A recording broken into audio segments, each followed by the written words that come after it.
സത്യം പറയുക എന്നുള്ളത് വളരെ ക്ലേശകരമായ ഒരു കാര്യമാണ്. അല്ലെങ്കിൽ നിങ്ങൾ അതിനൊരുപാട് ത്യാഗം സഹിക്കേണ്ടി വരും. പക്ഷെ നുണ പറയാൻ വളരെ എളുപ്പമാണ്. മാത്രമല്ല ഈ നുണ കേൾക്കാനാണ് ആളുകൾക്ക് വലിയ താല്പര്യം. എന്തൊരു ഗതികെട്ട കാലമാണ്. കേരളത്തിൽ നമുക്ക് ശ്രീനാരായണ ഗുരു സിമ്പിളായിട്ടൊരു സംഗതി പൊളിച്ചു. ഒരു കല്ലെടുത്ത് ഇങ്ങനെ വെച്ചിട്ട് അത് ശിവനാണെന്ന് പറയാൻ ഇത്രയേ ഉള്ളൂ. അതുവഴി ഒരുപാട് പൊളിപ്പ് നടന്നു. അതായത് അത് മതത്തിനെ പൊളിച്ചു, പൗരോഹിത്യത്തിനെ പൊളിച്ചു, ബ്രാഹ്മണ്യത്തിനെ പൊളിച്ചു, ഈവൻ മറ്റേ ശിവനെ ഉണ്ടാക്കാൻ വേണമെന്ന് പറഞ്ഞ കല്ലിനെ വരെ പൊളിച്ചു. പുതിയ കല്ല്, വെറും ഒരു കല്ലെടുത്ത് വെച്ച് ശിവനെ. ഇത് പിറകോട്ട് നോക്കിയാൽ പിന്നെ അറിയാം, കാൾ മാർക്സ് അങ്ങനെ ചെയ്തു, അല്ലെങ്കിൽ സോക്രട്ടീസ് ചെയ്തു, അങ്ങനെ ഈ ബുദ്ധൻ ചെയ്തു. അതുവരെയുള്ള മത സമ്പ്രദായത്തെ പൊളിച്ചടുക്കി. ഇങ്ങനെ ഓരോ ചരിത്രത്തിൽ നോക്കി ഇത് ഒരു മനുഷ്യനുണ്ടാക്കി. പിന്നീട് എന്താണ് ചെയ്യുന്നത് പറഞ്ഞാൽ അത് മതമായി മാറും. അത് മതമായിട്ട് മാറുമ്പോഴത്തേക്ക് വീണ്ടും നമ്മൾ അതിലെ ഒരു കൺസർവേറ്റീവായിട്ട് മാറും. അപ്പം വീണ്ടും പ്രക്രിയയായിട്ട് ഇതിങ്ങനെ വരുന്നു. സമയം തന്നെ ഈ പൊളിച്ചെടുക്കലുകളും വന്നുകൊണ്ടിരിക്കുന്നു. മനുഷ്യനെ സംബന്ധിച്ച് മനുഷ്യൻ മുമ്പോട്ട് നോക്കി സഞ്ചരിക്കുന്ന ഒരു ജീവിയാണ്. അത് ഏതെങ്കിലും ഒരു കാലഘട്ടത്തിൽ അത് ഉറച്ചു നിൽക്കുന്നില്ല. കേരളത്തിൽ ഇപ്പം നിലവിൽ നടക്കുന്ന ഡെവലപ്മെന്റ്, ഞാനൊക്കെ ഇപ്പം സത്യം പറഞ്ഞാൽ പവർ കട്ട് അനുഭവിക്കുന്ന നമ്മൾ ഇപ്പം വ്യാപകമായി പരസ്യം കാണുന്നുണ്ട്, ട്രോള് കാണുന്നുണ്ട്. ഇത് പക്ഷേ അറിഞ്ഞൂടാ അവർക്ക്. അതുകൊണ്ട് തന്നെ അത്തരം കാര്യങ്ങളൊന്നും പുതിയ ജനറേഷന്റെ വോട്ടൊന്നും കിട്ടുമെന്ന് വിചാരിക്കരുത്. കാര്യം അവർക്ക് പവർ കട്ടുള്ളതായിട്ടേ അറിഞ്ഞൂടാ. പവർ കട്ട് മാറിയ ആളിന്റെ വോട്ടേ കിട്ടുള്ളൂ. അപ്പൊ ഇവരെ സംബന്ധിച്ച് അതൊരു വിഷയമല്ലല്ലോ. ഇത് നമ്മൾ 100 വർഷം മുമ്പ് അല്ലെങ്കിൽ ജാതിയുടെ ഒരു അയിത്തം ഉണ്ടല്ലോ, അയിത്തത്തെ കുറിച്ച് പറയുമ്പോൾ ഇപ്പൊ അതില്ലല്ലോ എന്ന് പറയുന്ന തലമുറ ഉണ്ടല്ലോ. ഇതുപോലെയാണ് ജെൻസി പവർ കട്ടിനെ കുറിച്ചോ അല്ലെങ്കിൽ ഈ പറഞ്ഞ റോഡിനെ കുറിച്ചോ പറയുന്നത്. വിദ്യാഭ്യാസ മേഖലയിൽ വരുന്നു. ഞാൻ എൻ്റെ മകൻ കേന്ദ്രീയ വിദ്യാലയത്തിൽ പഠിച്ചു. മകളെ ഞാൻ ഗവൺമെന്റ് സ്കൂളിലാണ് ചേർത്തത്. കാരണം മകൻ പഠിക്കുന്നത്, അവൻ ഇപ്പോൾ ഡിഗ്രി പഠിക്കുന്ന കുട്ടി. അപ്പം നിങ്ങൾക്കറിയാം ഏത് കാലഘട്ടത്തിലാണ് സ്കൂൾ പഠിച്ചത്. അപ്പോൾ അന്ന് എനിക്ക് ധൈര്യമായിട്ട് സ്കൂളിൽ കൊണ്ടാക്കാൻ പറ്റാത്തതുകൊണ്ട് എനിക്ക് ഗവൺമെന്റ് സ്കൂളിൽ ചേർക്കണമായിരുന്നു, കേരളത്തിലെ സ്കൂളിൽ ചേർക്കണമായിരുന്നു. പക്ഷെ ചേർക്കാതെ ഞാൻ KVയിൽ ചേർത്തതാണ്. ഇപ്പം മകളെ സംബന്ധിച്ച് എനിക്ക് ധൈര്യമായിട്ട് സ്കൂളിൽ ചേർക്കാം എന്നുള്ളൊരു അവസ്ഥയിൽ ഞാൻ അങ്ങനെ തന്നെ ചെയ്തു. എൻ്റെ ഈ മാറ്റം അല്ലെങ്കിൽ ഈ ഒരു ഇൻഫ്രാസ്ട്രക്ചറിൽ വന്ന, അല്ലെങ്കിൽ നമ്മുടെ ഇൻഡസ്ട്രിയൽ ഗ്രോത്തിൽ വന്ന, അല്ലെങ്കിൽ ഈ പറഞ്ഞ ടെർഷറി സേവന മേഖലകളിൽ വന്ന മാറ്റം, ഇതൊക്കെ കൂടെ ചേർന്നാണ് നമ്മൾ ആദ്യം പറഞ്ഞ കൾച്ചറൽ ബാക്ക്ഗ്രൗണ്ടിനെ നിലനിർത്തുന്നത്. ശിവൻകുട്ടി അപ്പൂപ്പനെന്നോ ശിവൻകുട്ടി മാമനെന്നോ മന്ത്രി എന്നൊന്നും അവർ പറയുന്നൊന്നുമില്ല. ഇങ്ങനെ ഒരു ഫീല് കുട്ടികൾക്കുണ്ട്, എൻ്റെ മകൾക്കുൾപ്പെടെ ഉണ്ട്. അപ്പോൾ അത് ആ സിസ്റ്റത്തിൻ്റെ ഒരു വലിയൊരു വിജയമാണ്, ജനകീയതയാണ്. മാത്രമല്ല ഈ സ്കൂളുകളിലൊന്നും ഒന്നും മുടങ്ങിയിട്ടില്ല. ഞാൻ ഈ മുമ്പുള്ള ഗവൺമെൻറ്റുകളെയൊന്നും കുറ്റം പറയണമെന്ന് ഞാൻ ആഗ്രഹിക്കുന്നില്ല. അത് അത്തരം ഒരു സ്ഥലത്തല്ല ഞാൻ ഇരിക്കുന്നത്, അതിൻ്റെ ആവശ്യവുമില്ല. പക്ഷേ ഈ 10 വർഷക്കാലം ഇപ്പോഴേ ഈ അടുത്ത വർഷത്തെ പുസ്തകം ഇപ്പോഴേ കൊടുത്തെന്ന് പറയുന്നത്.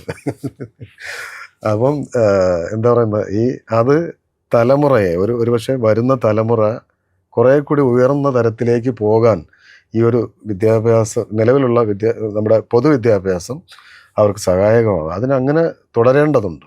നമുക്ക് ആ പഴയ സൈദ്ധാന്തിക ചർച്ചയിൽ തന്നെ തുടങ്ങാമെന്ന് തോന്നുന്നു.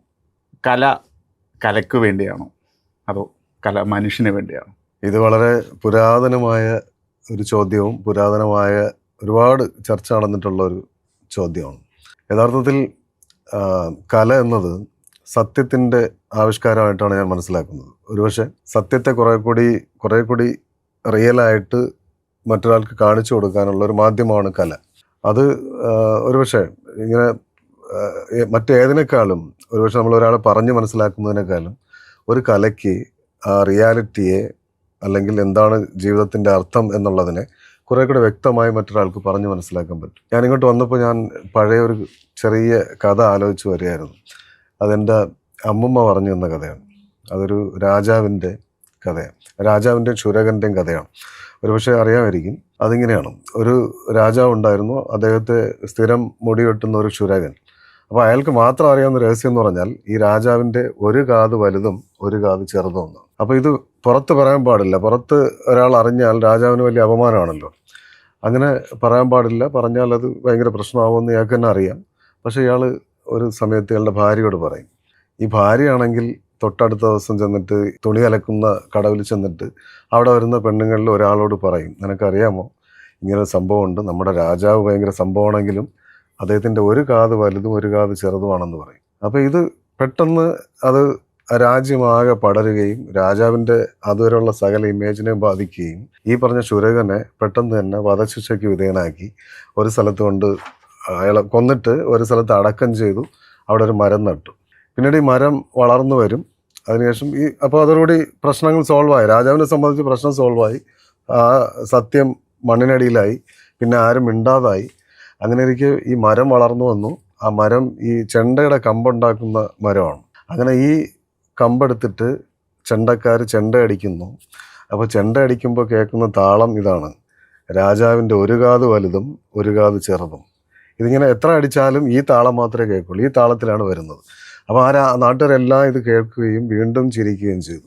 അപ്പോൾ ഈ പറഞ്ഞത് ചെണ്ട ഒരു കലയുടെ ആവിഷ്കാരമാണെങ്കിൽ ആ കല ആവിഷ്കരിക്കുന്നത് ഇത്രയും അൾട്ടിമേറ്റ് ആയിട്ടുള്ള സത്യത്തിനെയാണ്. ഇത് മനുഷ്യനാണ് അഡ്രസ്സ് ചെയ്യുന്നത്. അതുകൊണ്ട് ഈ കലയുടെ കേന്ദ്രത്തിൽ നിൽക്കുന്നത് മനുഷ്യനാണ് എന്നും അത് മനുഷ്യന് വേണ്ടി വരും. പക്ഷെ മനുഷ്യൻ മാത്രമാണ് കലയെ ആസ്വദിക്കുന്നത്. നമ്മൾ പറയും കല കലയ്ക്ക് വേണ്ടി എന്ന് പറയും. കല എന്ന് പറയുന്നത് ഒരു ആ അർത്ഥത്തിൽ അതിന് കല ആസ്വദിക്കാനുള്ളതാണല്ലോ കല. അതൊരു അമൂർത്തമായ ഒരു സങ്കല്പമാണ്. കലയ്ക്ക് മാത്രമായിട്ടുള്ള ഒരു നിലനിൽപ്പ് അങ്ങനെ ഒരു നിലനിൽപ്പില്ല. മനുഷ്യൻ ആ സെന്ററിൽ നിൽക്കുന്നതുകൊണ്ടാണ് കല ഉണ്ടായിരിക്കുന്നത്. അതുകൊണ്ട് തന്നെ മനുഷ്യന് വേണ്ടിയുള്ളതാണ് കല എന്നാണ് ഞാൻ മനസ്സിലാക്കുന്നത്. നിലവിലെ ഇന്ത്യൻ സാഹചര്യത്തെ വിലയിരുത്തുമ്പോൾ ഇപ്പം മനുഷ്യൻ്റെ യാഥാർത്ഥ്യം, അവൻ്റെ ജീവിത യാഥാർത്ഥ്യങ്ങളെ അട്ടിമറിച്ചുകൊണ്ട് അതിനു മുകളിൽ ഭാവനയെ പ്രതിഷ്ഠിക്കാൻ എഴുത്തുകാരന് അല്ലെങ്കിൽ കലാകാരന് അങ്ങനെ ഒരു അധികാരമുണ്ടോ? അല്ലെങ്കിൽ ധാർമ്മികമായി അത് ശരിയാണ്? മനുഷ്യൻ്റെ ജീവിതാനുഭവങ്ങൾക്കപ്പുറം കെട്ടുകഥകൾ, മിത്തുകൾ ഇവയൊക്കെ കൊണ്ടുവന്നുകൊണ്ട് രചനയിൽ അങ്ങനെ ഒരു മായിക പ്രപഞ്ചം സൃഷ്ടിക്കുമ്പോൾ അത് എങ്ങനെയാണ് അതിനെ കാണും? അത് രണ്ട് രീതിയിൽ കാണാം. നമ്മൾ ഈ പറയുന്ന മിത്തുകൾ പോലും പലപ്പോഴും ആ ജീവിതത്തിൻ്റെ ആവിഷ്കാരമായിരിക്കുകയാണെങ്കിൽ അത് നമുക്ക് ജീവിതാവിഷ്കാരമായിട്ട് തന്നെ കണക്കാക്കാം. അത് വേണ്ടതാണ്. പക്ഷെ പലപ്പോഴും സംഭവിക്കുന്നത് നമ്മുടെ നോർമൽ സാധാരണ വർത്തമാന കാല ജീവിതം മാറ്റിവെക്കുകയും നമ്മളെ മറ്റൊരു തരത്തിലുള്ള മായികമായ നമുക്ക് പുരാതനമായ സംഗതികളുണ്ടായിരുന്നു എന്നും അതിൻ്റെ ഒരു ഗ്ലോറിഫിക്കേഷനിലേക്കും പോകുന്ന തരത്തിലുള്ള സാഹിത്യം വരും. അത്തരം സാഹിത്യം ആവിഷ്കാരം വരുന്നത് ഒരുപക്ഷെ ഇന്നത്തെ റിയാലിറ്റിയെ മറച്ചു വയ്ക്കാനുള്ള ശ്രമം ആയിട്ട് സാഹിത്യം മാത്രമല്ല കലയിലും ഒക്കെ അത്തരം ആവിഷ്കാരം. സിനിമ അതിൻ്റെ സിനിമ തീർച്ചയായിട്ടും സിനിമയും ഈ പറഞ്ഞ ജനകീയ കലകളിലൊക്കെ അതിൻ്റെ ഒരു വലിയ സ്വാധീനം പൊളിറ്റിക്കലായിട്ട് തന്നെ കടന്നു വരുന്നുണ്ട്. അതിൻ്റെ യഥാർത്ഥ പ്രശ്നം എന്ന് പറഞ്ഞാൽ അതൊരു മയക്കുമരുന്ന് കൊടുക്കും പോലെയാണ്. യഥാർത്ഥത്തിൽ മനുഷ്യൻ അഭിമുഖീകരിക്കുന്ന ദൈനംദിന പ്രശ്നങ്ങളിൽ നിന്നൊക്കെ മാറ്റി നിനക്ക് മറ്റൊരു ലോകം ഉണ്ടെന്ന് പറഞ്ഞിട്ട് ഒരു മായികമായ ഒരു സംഗതി കാണിച്ചു കൊടുക്കുകയും അതൊരു പക്ഷെ ഭക്തിയുടെ ആവാം അല്ലെങ്കിൽ മറ്റെന്തെങ്കിലുമൊക്കെ ആവാം. അത്തരം ഒരു സംഗതി കാണിച്ചു കൊടുത്ത് അവനെ ഈ യഥാർത്ഥ പ്രശ്നത്തിൽ നിന്ന് ഡൈവേർട്ട് ചെയ്യുന്ന ഒരു സംഗതി അത് നിലവിലുണ്ട് എന്ന് തന്നെയാണ്. പ്രത്യേകിച്ച് ഇപ്പോൾ നമ്മളെ ഇപ്പോൾ കേരള സ്റ്റോറിയുടെ സെക്കൻഡ് പാർട്ടൊക്കെ വരിക. കേരള സ്റ്റോറിയെ സംബന്ധിച്ച് അത് ഒരു പ്രൊപ്പഗണ്ട മൂവിയാണ്. അത് മലയാളികൾ അതിനെ പൂർണ്ണമായും തള്ളിക്കളയുന്ന ഒരു സംഗതി. മലയാളികളിലെ 90% മനുഷ്യർ, അത് ഒരുപക്ഷെ ആ രാഷ്ട്രീയം പിൻപറ്റുന്നവരിൽ പോലും വലിയൊരു വിഭാഗം ഇതിനെ തമാശയായിട്ട് കാണുന്നവരാണ്. പക്ഷെ ഇതിന് പുറത്തുള്ള ഒരു വലിയ സമൂഹം, ഈ നമ്മൾ ഒരു 4 കോടിക്കകത്തുള്ള ഒരു സമൂഹമാണ് മലയാളി. ബാക്കി 136 കോടി ജനങ്ങൾ പുറത്തുണ്ട്. ഇന്ത്യ എന്ന് പറയുന്ന വലിയ രാജ്യമാണ്. അവരെ ഒരു പക്ഷേ വലിയ രീതിയിൽ തെറ്റിദ്ധരിപ്പിക്കാൻ ഇതുകൊണ്ട് സാധിക്കും. എന്നാൽ പോലും ഞാൻ മനസ്സിലാക്കുന്നത് ഈ നോർത്ത് ഇന്ത്യൻ അല്ലെങ്കിൽ ഇന്ത്യയുടെ മറ്റു ഭാഗങ്ങളിൽ നിന്നുള്ള വ്ളോഗേഴ്സും ഈ പറഞ്ഞ യൂട്യൂബേഴ്സും ഒക്കെ അതിനെ വളരെ വിസിബിലിറ്റി ഉള്ള ഒരു കാലമാണിത്. നമുക്കൊന്നും അങ്ങനെ പറഞ്ഞ് ഫലിപ്പിക്കാതെ തന്നെ നമ്മുടെ കേരളത്തിനെയും ഒക്കെ ലോകത്തിന് അറിയാവുന്നൊരു കാലമാണ്. അപ്പോൾ അവരെല്ലാം ഈ പ്രൊപ്പഗണ്ടയ്ക്കെതിരെ സംസാരിക്കുന്ന ഒരുപാട് വീഡിയോസ് കാണുന്നുണ്ട്. അതുകൊണ്ട് തന്നെ മാത്രമല്ല, ഈ അടുത്തിടെ കോഴിക്കോട് സുനിത വില്യംസ് വന്നതിൻ്റെ വീഡിയോ, അവിടെ വന്ന ആൾക്കൂട്ടവും മലയാളികളല്ല അത് ആസ്വദിച്ചത്. നോർത്ത് ഇന്ത്യൻസ് വ്ളോഗേഴ്സ് അത് ഷെയർ ചെയ്യുമ്പോഴത്തേക്ക് അവർ പറയുന്നത് ഇന്ത്യയിൽ ഒരുപക്ഷെ കേരളത്തിൽ മാത്രമായിരിക്കും ഇതുപോലെ ഒരു സയൻസ് സെലിബ്രിറ്റി വരുന്നത്. ആലോചിച്ച് നോക്കിയാൽ മതി. ഇപ്പൊ ഈ സുനിത വില്യംസ് UP-യിലോ ഒരുപക്ഷെ ഒരു ക്യാമ്പസിനകത്ത് അവർക്കൊരു ഇടം കിട്ടിയേക്കും. പൊതുജനങ്ങളുടെ ഇടയിൽ സുനിത വില്യംസ് ഒന്നുമല്ല. അവിടെ വേറെ രീതിയിലാണ്. അത് നമ്മൾ ഉണ്ടാക്കിയെടുത്ത നമ്മുടെ റിയൽ കേരള സ്റ്റോറിയാണ്. ഇത് കുറേ പേരെ പറ്റിക്കാൻ ഉപയോഗിക്കാം എന്നല്ലാതെ ആത്യന്തികമായി മലയാളികൾ തള്ളിക്കളഞ്ഞ ഒരു സാധനമായിട്ട് മനസ്സിലായി. ഇപ്പം കേരളത്തിൻ്റെ മാറ്റങ്ങൾ, സാമൂഹിക മാറ്റങ്ങൾ നിരീക്ഷിക്കുന്ന ഒരാളെന്നുള്ള നിലയ്ക്ക് കേരളത്തിൻ്റെ ഈ സെക്യുലർ ഫാബ്രിക്കിൽ വരുന്ന മാറ്റങ്ങൾ പരിശോധിച്ചിട്ടുണ്ടോ? അപ്പം അതെങ്ങനെയാണ് നമ്മൾ വളരെ ഭീതിജനകമായ ഒരവസ്ഥയിലേക്ക് നമ്മുടെ ഒരു സെക്യുലർ സ്പേസ് ഭീഷണി നേരിടുന്നു എന്നാണോ, അല്ലെങ്കിൽ അതിനുള്ള ശ്രമങ്ങൾ ബോധപൂർവം ഉണ്ടാവുമ്പോൾ തന്നെ കേരളം വളരെ ശക്തമായിട്ട് അതിനെ നേരിടുകയും പ്രതിരോധിക്കുകയും ചെയ്യുന്നു എന്ന നിലക്കാണോ കാണുന്നത്? എങ്ങനെയാണ് ഇതിൻ്റെ ഒരു മാറ്റം? നമ്മൾ ഈ ഒരു സെക്യുലർ ഒരു ചരിത്രത്തിൽ നോക്കുകയാണെങ്കിൽ കൃത്യമായ ഒരു സന്ദിഗ്ധ ഘട്ടത്തിലാണ് നമ്മളിപ്പോൾ ഉള്ളത്. കാരണം ഞാൻ എൻ്റെ കൗമാരപ്രായത്തിൽ ഈ ഇന്ത്യയിൽ ഈ വരുന്ന സെക്യുലർ ഡിവൈഡിനെ വ്യക്തമായിട്ട് നമുക്കൊരു ടച്ച് ചെയ്ത ഒരു പോയിന്റിൽ തൊട്ട് പറയാൻ പറ്റും. ഇപ്പം 90s വരുന്ന ഒരു കാലഘട്ടം. അപ്പം ഞാനൊക്കെ 14, 15 ഒക്കെ പ്രായമുള്ള കുട്ടിയാണ്. പക്ഷെ അപ്പോൾ പോലും നമ്മൾ ഇന്ത്യൻ പൊളിറ്റിക്സിനെ ഇങ്ങനെ കാണുന്ന ഒരാളെന്നുള്ള നിലയ്ക്ക് കൊച്ചിലേ നമ്മൾ അത് പരിചയിച്ചു വരുന്ന ഒരാളാണ്. അങ്ങനത്തെ ഒരു ജീവിത സാഹചര്യത്തിലാണ് വളർന്നത്. അപ്പം 89, 90, 91, 92 വരെയുള്ള ഒരു കാലഘട്ടം എന്ന് പറഞ്ഞാൽ ഇന്ത്യയിൽ കൃത്യമായ ഈ ഡിവൈഡ് സംഭവിച്ച ഒരു സ്ഥലമാണ്. നമ്മളീ പറയുമ്പോഴും കേരളത്തിന് വളരെ സെക്യുലറായിട്ടുള്ള പാരമ്പര്യമുണ്ട്. നമ്മുടെ ഈ മതമൈത്രി എന്ന് പറയുന്നത് കേരളത്തിന് സ്വതന്ത്രമായുള്ള നാച്ചുറലായിട്ടുള്ള സംഗതിയാണ്. യഥാർത്ഥത്തിൽ ഇന്ത്യക്കാരും അങ്ങനെ തന്നെയാണ്. നമ്മൾ വിചാരിക്കും പോലെ ഈ പറഞ്ഞ കേരളത്തിന് പുറത്തുള്ളവരും വർഗീയവാദികളൊന്നും അല്ല. ഇവരെ നമ്മൾ ആക്കിയെടുത്തതാണ്. ഒരുപക്ഷെ ഒരു 150 വർഷം, ഒരു 200 വർഷം മുന്നേ ബ്രിട്ടീഷുകാർ തുടങ്ങി വെച്ചത് അവരുടെ പൊളിറ്റിക്കൽ പവർ നിലനിർത്താൻ വേണ്ടി ഉണ്ടാക്കിയൊരു സംഗതി. പിന്നീട് ഇലക്ട്രൽ പൊളിറ്റിക്സിന് വേണ്ടി ഇന്ത്യയിൽ അങ്ങനെ വർഗീയമായ വിഭജനം ഉണ്ടാക്കുന്നത് വരെ ഈ മനുഷ്യർ വളരെ കൂടിക്കലർന്ന് ആഘോഷങ്ങളിൽ പരസ്പരം പങ്കെടുത്ത് അതിൻ്റെ എത്രയോ ഐക്കണിക് സ്മാരകങ്ങൾ, എത്രയോ ആരാധനാലയങ്ങൾ ഇന്ത്യയിൽ എവിടെ എല്ലാം കാണാം. ഈവൻ അയോധ്യയിൽ കാണാം, കാശിയിൽ കാണാം, മൊയ്നുദ്ദീൻ ചിസ്തിയുടെ അങ്ങനെയുള്ള ദർഗയിൽ കാണാം. അങ്ങനെ എവിടെയെല്ലാം കാണാം. ഇന്ത്യയിലെല്ലാം അത്തരം സംഗീതത്തിലുണ്ട്. കബീർ ദാസിന്റെ ജീവിതം നമുക്കറിയാം, ജീവിതവും ചരിത്രം അറിയാം. അപ്പം അത് വേറെ ലെവലിലാണ് ഇന്ത്യ ഈ മതങ്ങളെ സ്വാംശീകരിച്ചതും ജീവിച്ചതും ഒക്കെ. അപ്പം പലപ്പോഴും ഇപ്പോഴത്തെ ഹിന്ദു വർഗീയവാദികൾ ശത്രുപക്ഷത്ത് നിർത്തിയിട്ട് ഒരു യുദ്ധം ചെയ്യലുണ്ട്. അവർ ചെയ്യുന്നത് ചരിത്രത്തോടെയാണ് യുദ്ധം ചെയ്യുന്നത്, വർത്തമാനത്തിൽ നിന്നിട്ടല്ല. അവർ യുദ്ധം ചെയ്യുന്നത് പോയ 400 വർഷത്തിനപ്പുറമുള്ള ഒരു കാലഘട്ടത്തിൽ ചെന്ന് നിന്നിട്ട് ഇവിടെ നിന്ന് അമ്പ ചെയ്യുകയാണ് ചെയ്യുന്നത്.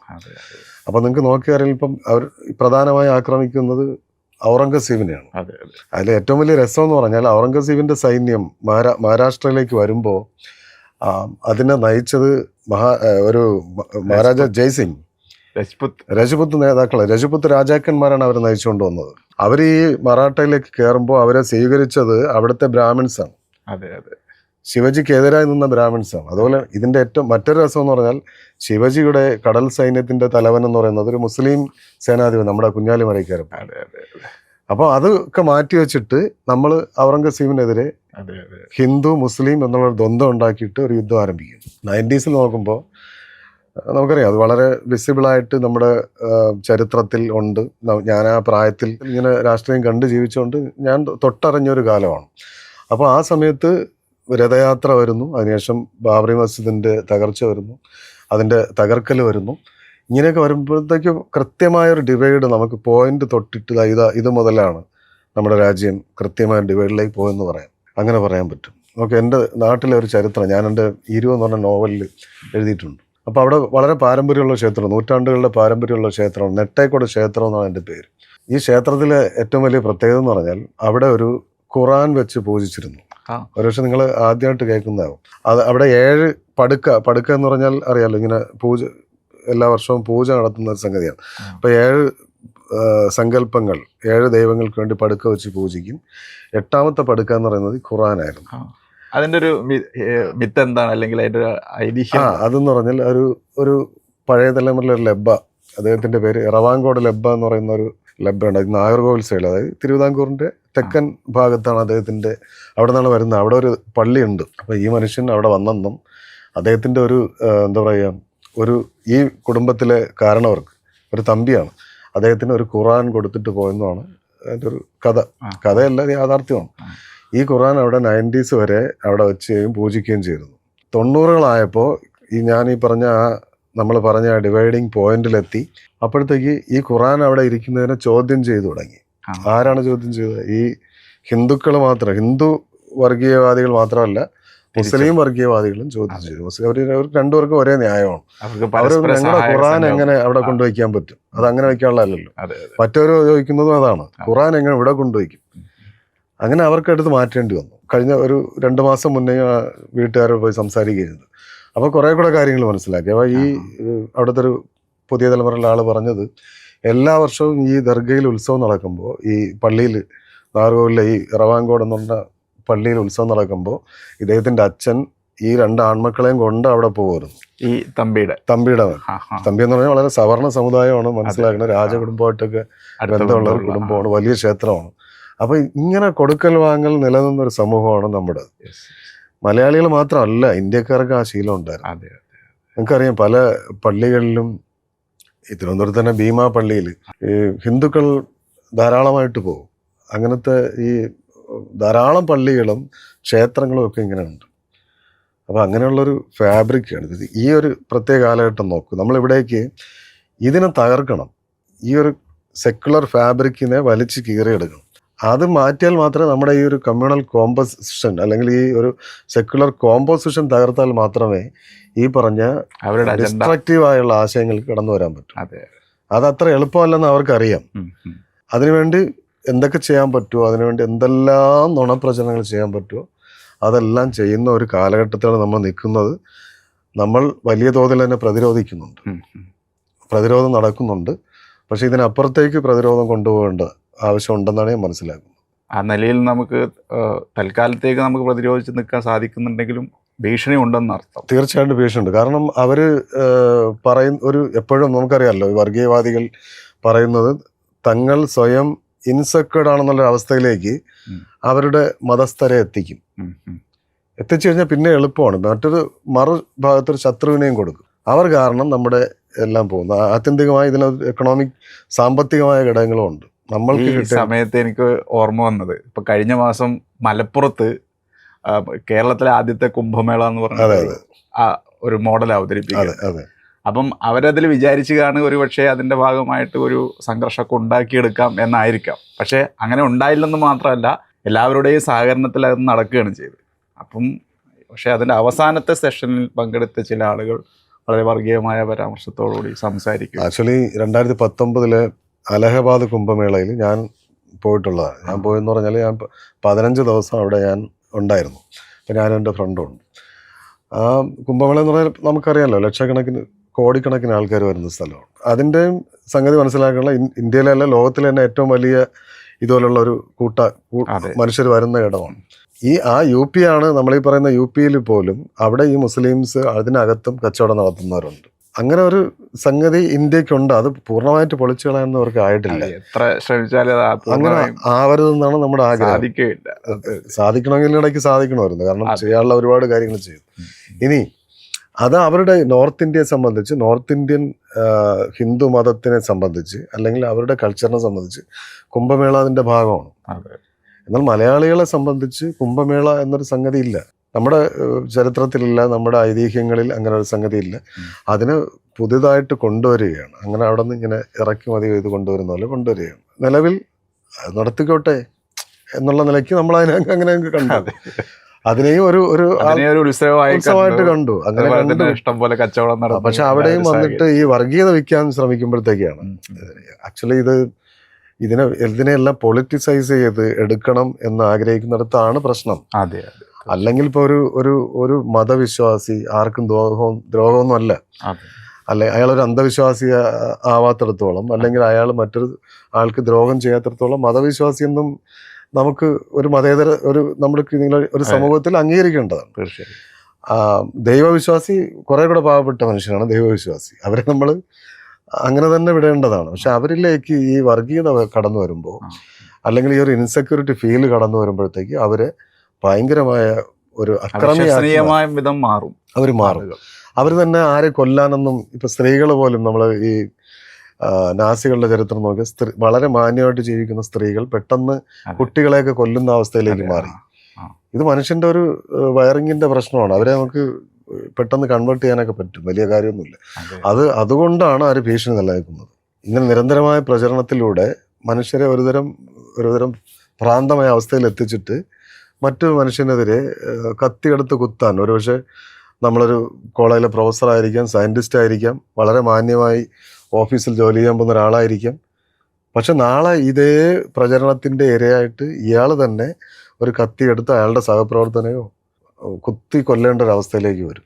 എന്താണ് യഥാർത്ഥത്തിൽ നമുക്കിതിന് ഒരു മറുമരുന്ന് അല്ലെങ്കിൽ പ്രതിരോധം ശരിക്കും എന്താണ്? ഈ സാംസ്കാരിക പ്രവർത്തനങ്ങൾ മാത്രം മതിയാവുമോ? അല്ലെങ്കിൽ അല്ല, അത് ഒരുപക്ഷെ നിങ്ങൾ അറിയാമായിരിക്കും, രേവതി ലോളിൻ്റെ ഒരു പുസ്തകം, ഈ ഗുജറാത്ത് കലാപവുമായിട്ട് ബന്ധപ്പെട്ട, സാധാരണ നമ്മൾ ഈ കലാപത്തിൻ്റെ ഇരകളുടെ വെർഷനാണ് പൊതുവിൽ കലാപങ്ങളിൽ നിന്ന് നമ്മൾ പിന്നീട് വായിക്കാൻ, അല്ലെങ്കിൽ അത്തരം പുസ്തകങ്ങളാണ് ഉണ്ടായി വരുന്നത്. രേവതി ലോളിൻ്റെ വെറുപ്പിൻ്റെ ശരീരശാസ്ത്രം എന്ന് പറഞ്ഞ് മലയാളത്തിൽ അത് ചിന്ത പബ്ലിഷ് ചെയ്തിട്ടുണ്ട്. ആ പുസ്തകത്തിൽ ഇതിൽ പ്രതിയാക്കപ്പെട്ട കുറച്ച് പേരുണ്ട്, ഒരു 3-4 പ്രതിയാക്കപ്പെട്ടവരല്ല, പ്രതികൾ, ആ കലാപത്തിലെ പ്രതികൾ. അവരെങ്ങനെയാണ്, അവർ സാധാരണ മനുഷ്യരായിരുന്നു. അതിൽ ട്രൈബ്സ് ഉണ്ട്, ഒരു എഞ്ചിനീയർ ഉണ്ട്, ഇങ്ങനെ വളരെ മാന്യമായിട്ട് സമൂഹത്തിൽ ജീവിച്ചിരുന്ന കുറേ പേരാണ്.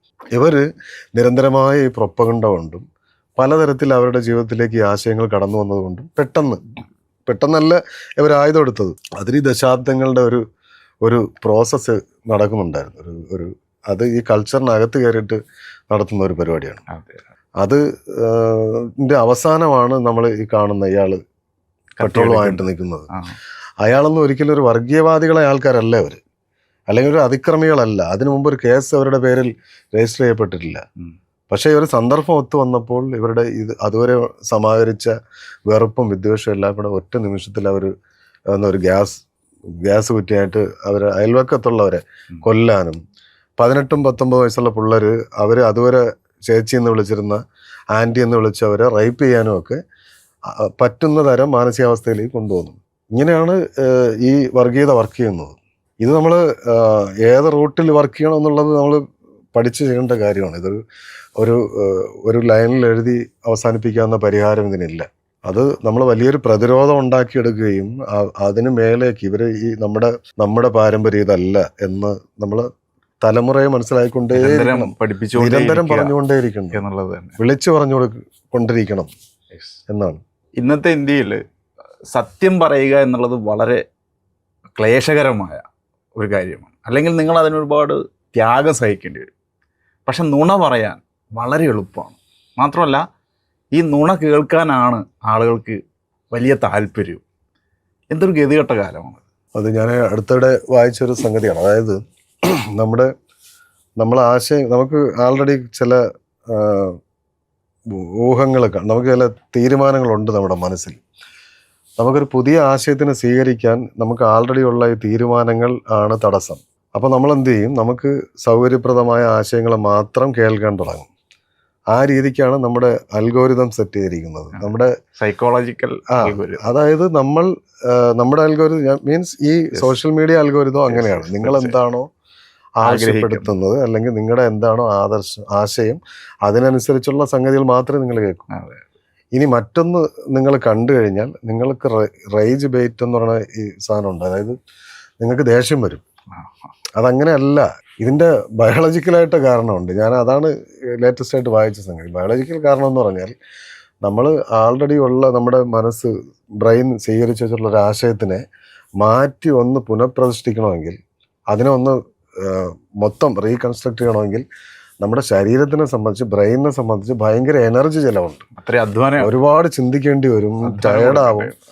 അപ്പം ആൾറെഡി മനുഷ്യൻ്റെ സോഫ്റ്റ്വെയർ അങ്ങനെയാണ്. അങ്ങനെ നമുക്ക് ഫ്രീ ആയിട്ട് കിട്ടുന്നതാണ് നമുക്ക് ഇഷ്ടം. ഇതിനൊന്നും നമ്മൾ തയ്യാറല്ല. അങ്ങനെയാണെങ്കിൽ നമ്മൾ ഐൻസ്റ്റീനെ പോലെയൊക്കെ ആവുമല്ലോ. അപ്പം ഈ സംഗതി ഇത്രയാണ് അതിൻ്റെ ബയോളജിക്കലായിട്ടുള്ള ബയോളജി, അതാണ് സാധനം. ഇതിന് തയ്യാറല്ല, ഇത്ര എനർജി ചിലവാക്കാൻ തയ്യാറല്ല. അതുകൊണ്ട് എന്താണ് ഏറ്റവും എളുപ്പമുള്ള സംഗതികൾ, ഈ ഏറ്റവും എളുപ്പമുള്ള സംഗതികൾ എന്ന് പറഞ്ഞാൽ നമ്മൾ ജനിക്കുമ്പോൾ തന്നെ നമ്മളെ കുടുംബത്തിൽ നിന്ന് കിട്ടുന്ന മതം. ഈ മതം നമുക്ക് ഇങ്ങനെ സംഗതി ഇനി കിട്ടുകയാണ് ഫ്രീ ആയിട്ട്. മതം, രാജ്യം, ഈ പറഞ്ഞ ദേശം, ഈ പറഞ്ഞ സംഗതികളെല്ലാം, ഭാഷ. അപ്പം ഇതിലൊക്കെ നമ്മൾ മൗലികവാദിയായിട്ടിരിക്കുക എന്നുള്ളതാണ് നമ്മൾ അടിസ്ഥാനപരമായി സുഖം, കംഫർട്ടായിട്ടുള്ള സംഗതി. ഇതിനെ പൊളിക്കുക എന്നുള്ളത് വളരെ എഫർട്ട് എടുത്ത്, വളരെ പഠിച്ച്, ഒരുപാട് സ്വയം തർക്കിച്ച്, മറ്റുള്ളവരോട് തർക്കിച്ച്. കാരണം നമ്മൾ തർക്കിക്കുക എന്ന് പറഞ്ഞാൽ മതത്തിൽ തർക്കിക്കുക, ദൈവത്തിൽ തർക്കിക്കുക എന്ന് പറഞ്ഞാൽ നമ്മൾ നമ്മുടെ അമ്മയോടും അച്ഛനോടാണ് തർക്കിക്കേണ്ടത്. അവർ തന്ന സാധനമാണ്. അപ്പോൾ ഫസ്റ്റ് അവരോട് തന്നെ തർക്കിച്ച് പിന്നെ നമ്മളെ ബോധ്യപ്പെടുത്തി. അതൊരു വലിയ ഫൈറ്റാണ്. ഈ ഫൈറ്റിന് നോർമലി മനുഷ്യർ തയ്യാറല്ല. അതുകൊണ്ടാണ് ഈ കൺസർവേറ്റീവ് ആയിട്ടുള്ള സംഗതികളിൽ മനുഷ്യൻ ഇങ്ങനെ ഉറച്ചു നിൽക്കുന്നത്. എന്നാൽ നമ്മൾ മനസ്സിലാക്കേണ്ട സംഗതി എന്താണെന്ന് വെച്ചാൽ, ഇതിനെ പൊളിച്ചുകൊണ്ടാണ് ലോകം മുമ്പോട്ട് പോയിട്ടുള്ളത്. തീർച്ചയായിട്ടും. അത് വലിയൊരു സമൂഹം ഇങ്ങനെ വന്നിട്ട് ഒരുമിച്ച് ഈ ആശയത്തിനെ പൊളിക്കുക അങ്ങനെയൊന്നുമല്ല. ചില സിംഗിൾ മനുഷ്യർ, ഒറ്റയ്ക്കുള്ള മനുഷ്യർ വന്നിട്ടും നോക്കിയാൽ മതി. ഈ മനുഷ്യ ചരിത്രത്തിലെ ഓരോ ഘട്ടങ്ങളോട് നോക്കിയാലും അങ്ങനെ ഓരോ മനുഷ്യർ വന്നിട്ട് അതിനെ പൊളിച്ച് അടുത്ത സാധനം വയ്ക്കും. അതെ. കേരളത്തിൽ നോക്കി ശ്രീനാരായണ ഗുരു സിമ്പിളായിട്ടൊരു സംഗതി പൊളിച്ചു. ഒരു കല്ലെടുത്ത് ഇങ്ങനെ വെച്ചിട്ട് അത് ശിവനാണെന്ന് പറയാൻ ഇത്രയേ ഉള്ളൂ. അതുവഴി ഒരുപാട് പൊളിപ്പ് നടന്നു. അതായത് അത് മതത്തിനെ പൊളിച്ചു, പൗരോഹിത്യത്തിനെ പൊളിച്ചു, ബ്രാഹ്മണ്യത്തിനെ പൊളിച്ചു, ഈവൻ മറ്റേ ശിവനെ ഉണ്ടാക്കാൻ വേണമെന്ന് പറഞ്ഞ കല്ലിനെ വരെ പൊളിച്ചു. പുതിയ കല്ല്, വെറും ഒരു കല്ലെടുത്ത് വെച്ച് ശിവനെ. ഇത് പുറകോട്ട് നോക്കിയാൽ പിന്നെ അറിയാം, കാൾ മാർക്സ് അങ്ങനെ ചെയ്തു, അല്ലെങ്കിൽ സോക്രട്ടീസ് ചെയ്തു, അങ്ങനെ ഈ ബുദ്ധൻ ചെയ്തു. അതുവരെയുള്ള മതസമ്പ്രദായത്തെ പൊളിച്ചടുക്കി. ഇങ്ങനെ ഓരോ ചരിത്രത്തിൽ നോക്കി ഇത് ഒരു മനുഷ്യനുണ്ടാക്കി. പിന്നീട് എന്താണ് ചെയ്യുന്നത് പറഞ്ഞാൽ അത് മതമായി മാറും. അത് മതമായിട്ട് മാറുമ്പോഴത്തേക്ക് വീണ്ടും നമ്മൾ അതിലെ ഒരു കൺസർവേറ്റീവായിട്ട് മാറും. അപ്പം വീണ്ടും പ്രക്രിയയായിട്ട് ഇതിങ്ങനെ വരുന്നു. അതേ സമയം തന്നെ ഈ പൊളിച്ചെടുക്കലുകളും വന്നുകൊണ്ടിരിക്കുന്നു. മനുഷ്യനെ സംബന്ധിച്ച് മനുഷ്യൻ മുമ്പോട്ട് നോക്കി സഞ്ചരിക്കുന്ന ഒരു ജീവിയാണ്. അത് ഏതെങ്കിലും ഒരു കാലഘട്ടത്തിൽ അത് ഉറച്ചു നിൽക്കുന്നില്ല. ഇതാണ് എനിക്ക് ഈ കാലഘട്ടത്തെക്കുറിച്ചും ഉള്ള പ്രതീക്ഷ. അതായത് നമ്മൾ പറയാറുണ്ടല്ലോ, നമ്മൾ ഈ കാലവും കടന്നു പോകും എന്ന് പറയാറുണ്ടല്ലോ.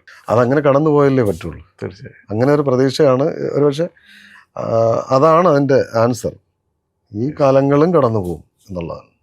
ഈ നൂറ്റാണ്ടിൽ ഇപ്പോൾ കാൽനൂറ്റാണ്ടായി, 21 കാൽനൂറ്റാണ്ടായി. ഈ കാൽനൂറ്റാണ്ട് കാലത്തെ കേരളത്തിൻ്റെ മാറ്റം വിശേഷിച്ച് എങ്ങനെയാണ് നോക്കിക്കാണത്? നമ്മുടെ അടിസ്ഥാന സൗകര്യങ്ങളിലുണ്ടായ മാറ്റം, വിദ്യാഭ്യാസ രംഗത്ത്, ആരോഗ്യരംഗത്ത്, ഇനി പുതിയ കാലത്തിലേക്ക് വന്നാൽ സോഷ്യൽ മീഡിയ, AI, ജെൻസി, അങ്ങനെ മാറ്റങ്ങളുടെ ഒരു പെരുമഴക്കാലം എന്നോ മഹാപ്രളയം എന്നൊക്കെ പറയാവുന്ന അവ സംഭവിച്ചിട്ടുള്ള ഒരു കാലയളവാണ്. എങ്ങനെയാണ് ഈ മാറ്റങ്ങൾ?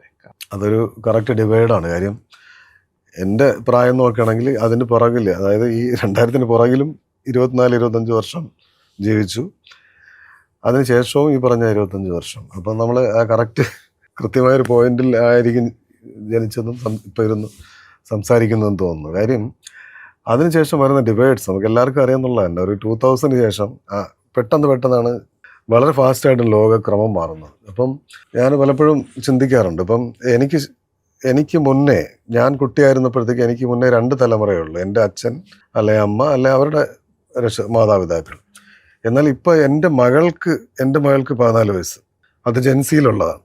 അതിനുശേഷം 2 തലമുറകൾ വന്നു. അതിനുശേഷം ഒന്നും കൂടെ വന്നു, ജെൻ ആൽഫ വന്നു. അതിനുശേഷം എൻ്റെ തലമുറയുണ്ട്, എൻ്റെ അമ്മയുടെ തലമുറയുണ്ട്, അതിനും പിറകിലുള്ള തലമുറ. അതായത് ഇപ്പോൾ ഇരിക്കുന്ന കുട്ടിക്ക് അപ്പുറവും ഇപ്പുറവും 3-4 തലമുറകളുണ്ട്. അതായത് അത് നമ്മുടെ ഈ ഫാസ്റ്റായിട്ടുള്ള ലോകം, ഈ ജനറേഷൻ മാറുന്നതിൻ്റെ സംഗതി. അതായത് അവിടെ വെച്ച് ഭാഷ മാറുന്നു, ഫുഡ് ഹാബിറ്റ്സ് മാറുന്നു, ആസ്വാദനം മാറുന്നു, എല്ലാം മാറുന്നു. അത് കൂട്ടത്തിൽ ചോദിക്കട്ടെ, പിന്നെ ജെൻസിക്കാരായിട്ടുള്ള മക്കളുടെ അച്ഛൻ എന്ന നിലയിൽ ഇവരുടെ ഭാഷ മനസ്സിലാവാത്ത പ്രശ്നമൊക്കെ യഥാർത്ഥത്തിൽ വന്നിട്ടുണ്ടോ? അല്ല, അത് സംഗതി എന്ന് പറഞ്ഞാൽ അവർ നമുക്ക് വേണ്ടി നമ്മുടെ ഭാഷയിലാണ് സംസാരിക്കുന്നത്. അവരുടെ ലോകത്തിറങ്ങിയാൽ നമുക്കൊന്നും പിടികിട്ടത്തില്ല. ഈ ജെൻസിയും ജെൻ ആൽഫയായിട്ട് പോലും വലിയ വ്യത്യാസമാണ്. അവർക്ക് തന്നെ തമ്മിൽ ഭയങ്കര ബുദ്ധിമുട്ടാണ് കാര്യം. ഈ റിലേഷൻസ് മാറി, ഈ പറഞ്ഞ റിലേഷൻസ് മാറി. ബന്ധങ്ങളെന്ന് പറഞ്ഞത് നമുക്ക് 2-3 ടൈപ്പ് ബന്ധങ്ങളെ ഉണ്ടായിരുന്നുള്ളൂ. ഇപ്പം ആൺ പെൺ റിലേഷൻസിൽ ഒരുപാട് ടൈപ്പ് ഓഫ് റിലേഷൻസ് വന്നു. നമുക്ക് നമ്മുടെ കാലഘട്ടത്തിൽ ഇല്ലാത്ത തരം അതിൻ്റെതായ ഇമോഷണലായിട്ടുള്ള സംഗതികൾ വന്നു. അപ്പോൾ അതൊക്കെ അതിൻ്റെ ഒരു സൈഡ്. അപ്പോൾ ഒരു റൈറ്റർ എന്നുള്ള നിലയ്ക്കോ ആ നിലയ്ക്കൊക്കെ അതൊക്കെ എന്നെ ചിന്തിപ്പിക്കുന്ന കാര്യങ്ങളാണ്, അല്ലെങ്കിൽ ഞാൻ ഒബ്സർവ് ചെയ്യുന്ന കാര്യങ്ങൾ. പിന്നെ വന്ന ഈ ഫാസ്റ്റായിട്ട് വന്ന ഡെവലപ്മെൻറ്റ്, അത് പ്രത്യേകിച്ച് പറയുകയാണെങ്കിൽ നമുക്ക് അറിയാം, ഒരു കഴിഞ്ഞ ഈ ഒരു നമ്മളിപ്പോൾ ഇരിക്കുന്ന ഒരു പ്രസൻറ്റ് കാലഘട്ടം എന്ന് പറഞ്ഞാൽ അത് വളരെ ഫാസ്റ്റാണ്. കേരളത്തെ സംബന്ധിച്ച് നമുക്ക് ചിന്തിക്കാവുന്നതിനപ്പുറം ഫാസ്റ്റാണ് കേരളത്തിൽ ഇപ്പോൾ നിലവിൽ നടക്കുന്ന ഡെവലപ്മെൻറ്റ്. ഞാനൊക്കെ ഇപ്പോൾ സത്യം പറഞ്ഞാൽ പവർ കട്ട് അനുഭവിക്കുന്ന, നമ്മൾ ഇപ്പം വ്യാപകമായി പരസ്യം കാണുന്നുണ്ട്, ട്രോള് കാണുന്നുണ്ട്. ഇത് പക്ഷേ അറിഞ്ഞൂടാ അവർക്ക്. അതുകൊണ്ട് തന്നെ അത്തരം കാര്യങ്ങളൊന്നും പുതിയ ജനറേഷൻ്റെ വോട്ടൊന്നും കിട്ടുമെന്ന് വിചാരിക്കരുത്. കാര്യം അവർക്ക് പവർ കട്ടുള്ളതായിട്ടേ അറിഞ്ഞൂടാ.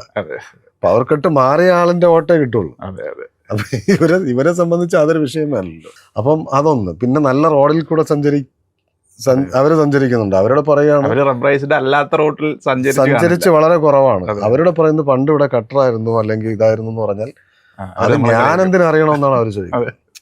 ഇത് നമ്മള് 100 വർഷം മുമ്പ് അല്ലെങ്കിൽ ജാതിയുടെ ഒരു അയിത്തം ഉണ്ടല്ലോ, അയിത്തത്തെ കുറിച്ച് പറയുമ്പോൾ ഇപ്പൊ അതില്ലല്ലോ എന്ന് പറയുന്ന തലമുറ ഉണ്ടല്ലോ.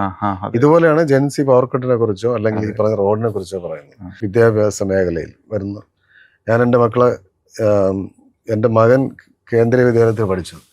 മകളെ ഞാൻ ഗവൺമെൻറ് സ്കൂളിലാണ് ചേർത്തത്. കാരണം മകൻ പഠിക്കുന്നത് അവൻ ഇപ്പോൾ ഡിഗ്രി പഠിക്കുന്ന കുട്ടി. അപ്പോൾ നിങ്ങൾക്കറിയാം ഏത് കാലഘട്ടത്തിലാണ് സ്കൂൾ പഠിച്ചത്.